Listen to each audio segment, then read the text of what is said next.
So mao day ni ang baboy nga gikawatan diri sa Teresita, Piñan, Zamboanga del Norte. So ginabali na namo ang baboy kay gabiing alas 11 gibalikan na pud sa mga kawatan, mga bagag na wong wa jay ugam.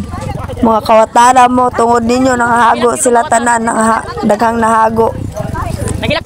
Di palalim magbalhin-balhin ani kay kaning usa nga gikarga hanga kunon siya dali kay siya maghangak din mulubog na siya giyaha. Perti pa ning bugata prohisyo rin yung gihatag namo mga gabaan ra mo na time nga mubalik ninyo ng karma. Amo na lang gibalhin diri tungod sa among balay para mabantayan ra namo kay og didto na ambot na lang jud hurot jud ning tulo namo ka baboy. Sa mga nagkawatan og sa gapasibuno ani gaba ra inyo.